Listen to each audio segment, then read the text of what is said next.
अस्सलाम वालेकुम friends and welcome to history हमारे साथ। दोस्तों 23 जून 1857 को जंग प्लासी की 100 साल याद मनाई गई और बागियों ने ऐलान किया कि आज हम प्लासी का बदला लेंगे। 1857 की इनकलाबी तहरीक के हकीकी असबाब जानने के लिए हमें 100 साल पीछे देखना होगा। इसके पस मंज़र पर गौर किया जाए तो 23 जून 1757 ही वो तारीख थी जहाँ से इन वाक़यात की कड़ियाँ शुरू होती हैं। चूँकि प्लासी की ये जंग न सिर्फ इस मुल्क की बगावत को समझने के लिए बड़ी अहमियत रखती है बल्कि हिंदुस्तान की तारीख में और दौर गुलामी की इब्तिदा भी है। इसलिए ज़रूरी है कि इस पर एक सरसरी नज़र डाली जाए ताकि आने वाले वाक़यात पूरी तरह रोशनी में आ सकें। अंग्रेज़ ताजिर जब से ईस्ट इंडिया कंपनी की शक्ल में इस मुल्क में आए उनका ज़हन बराबर साजिशों और रेशत दवानियों में मसरूफ़ था और वो इसी ताक में अपने दिन गुजारते थे कि किसी तरह मुल्की हुक्मरानों और बाशिंदों के इख्तिलाफ़ात को हवा देकर अपना मकसद हासिल किया जाए। क्लाइव से लेकर माउंट बेटन तक पुरफरेब सरगर्मियों और साजिशों की एक तवील दास्तान है जिसके गहरे नकूश आज भी हिंदुस्तान के दामन सियासत पर मौजूद हैं। सूबा बंगाल के आज़ाद हुक्मरान अली वर्दी खान ने अपने नवासे सिराजुद्दौला को जानशीन मुकर्रर किया था। वो ईस्ट इंडिया कंपनी की बदनीयती को समझ चुके थे, चुनाचे उन्होंने सिराजुद्दौला को वसीयत की थी कि अंग्रेज़ों को फ़ौज रखने या किले बनाने की इजाज़त न देना। जब अप्रैल 1756 ईस्वी में सिराजुद्दौला तक नशीन हुआ तो अंग्रेज़ों ने रस्मी तोहफे भी न भेजे। वो उसके खिलाफ साजिशों में मसरूफ़ थे। उसकी इजाज़त के बगैर ही कलकत्ता के किले की मुरम्मत शुरू कर दी और फिर नए किले तामीर होने लगे, मोर्चे बनने लगे और बाज़ भागे हुए मुजरिमों को पनाह दी गई जिनमें ढाका के दीवान का बेटा भी शामिल था। उधर वो शौकत जंग को बगावत पर आमादा कर रहे थे। अपनी नरम दिली और नेक नियति के जवाब में अंग्रेज़ों की उन बढ़ती हुई फरेबकारियों से मजबूर होकर नवाब ने बंगाल को उन शोरीदा सरों से पाक करने का फैसला कर लिया और जून 1756 ईस्वी में उन्हीं शरारतों का मज़ा चखाकर कलकत्ता से निकाल दिया। दोस्तों उस वक्त अगर वो चाहता तो हर अंग्रेज़ी बोलने वाली ज़ुबान काट कर फेंक देता, मगर शरीफ सिराज ने बरतानवी चिराग हयात बुझाने की कोशिश न की। इतना ही नहीं बल्कि अंग्रेज़ बागी जो कैद होकर आए थे उनकी जान बख्शी कर दी। ये लोग इस सलूक के मुस्तहिक न थे और आगे चलकर उन्हीं आस्तीन के सांपों ने नवाब की उस रहमदिली का ये बदला दिया कि उसके दरबार में साजिश के जाल फैलाए। कलकत्ते से भागते वक्त अंग्रेज़ों ने मजलूम शहरियों के मकानात नजर आतिश कर दिए। क्लाइव मद्रास में मुकीम था। जब उसको उस वाक़े की खबर मिली तो तैयारियां शुरू की, मगर तैयारियां क्या हो सकती थीं। एक तरफ अंग्रेज़ ताजरों की कंपनी और दूसरी तरफ नवाब सिराजुद्दौला। राजा बूझ और गंगवा तेली वाला मामला था, लिहाजा नवाब के दरबार में साजिशों के जाल बिछाए गए, रिश्वतें दी गईं, तख्त के लालच और हुकूमत के वादे हुए। दिसंबर 1756 ईस्वी में क्लाइव अपनी फ़ौज लेकर डिमडिम के किलेदार मानिक चंद को रिश्वत देकर पहले ही मिला चुका था। सिर्फ आधे घंटे की नुमाइशी जंग के बाद किले पर कब्जा हो गया। फिर कलकत्ता का किला भी दोबारा कंपनी के कब्जे में आ गया, जहां तमाम साजो सामान उसी तरह महफूज था जैसा वो छोड़ गए थे और उस सामान की हिफाजत सिराजुद्दौला के हुक्म से हो रही थी। इसी तरह जब कासिम बाजार पर नवाब ने कब्जा किया था तो किसी भी चीज़ को हाथ नहीं लगाया बल्कि सिर्फ सामान जंग ले लिया गया था। ये थी सिराजुद्दौला की शराफत और नेक दिली।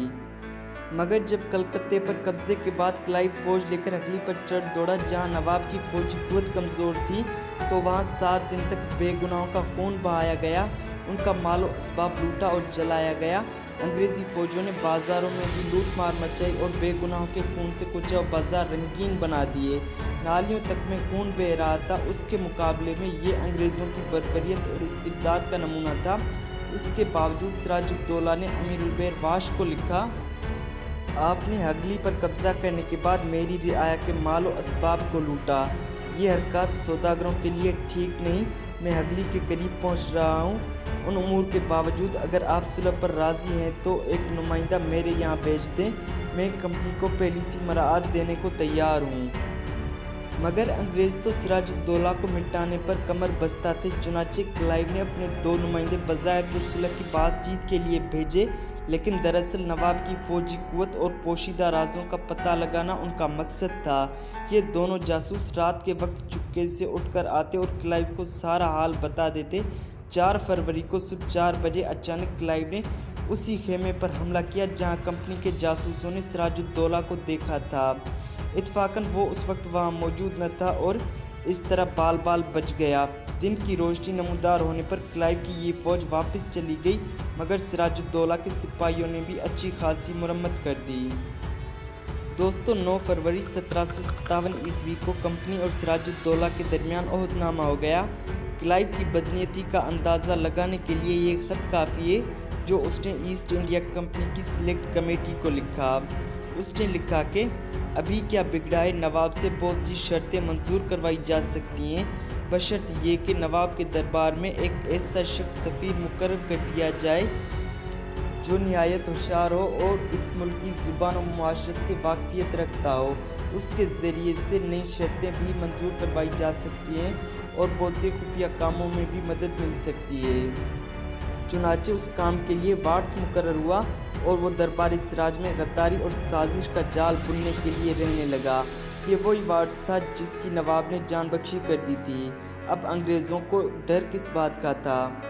साजिशें मुकम्मल हो चुकी थी, लिहाजा मुआहदे की खिलाफ वर्जी करके 23 मार्च को चंदन नगर पर हमले का इरादा किया जो फ्रांसीसी बस्ती थी। फ्रांसीसियों की शिकायत पर नवाब ने लिखा, मालूम होता है जो सुलह अभी हाल ही में हमारे दरमियान हुई है तुम उसे तोड़ना चाहते हो। मगर इस पर भी जब अंग्रेज़ी जंगी जहाज़ फ्रांसीसी कोठियों के सामने पहुँचे तो नवाब ने फिर लिखा, हमने कल ही मरासला भेजा है जो पहुँच गया होगा। हमें फ्रांसीसी वकील ने इत्तला दी है कि तुम्हारे 5 या 6 नए जंगी जहाज़ अगली में आ रहे हैं और मज़ीद आने की इत्तला है। इतनी संजीदगी से सुलह करके फ़ौरन ही जंग कर देना क्या मुनासिब हो सकता है? अंग्रेज़ अफसरान ने निहायत बेरुखी से इसका जवाब दिया क्योंकि वो अपना जाल बिछा चुके थे। अंग्रेज़ मौरिक ज़ैन ला लिखता है, वार्ड्स ने मुर्शिदाबाद में रिश्वतों और झूठे वादों का बाजार गर्म कर रखा था। नवाब के तमाम अफसरों यहाँ तक के ख्वाजा सिराओं तक को अंग्रेज़ों का तरफदार बना दिया था।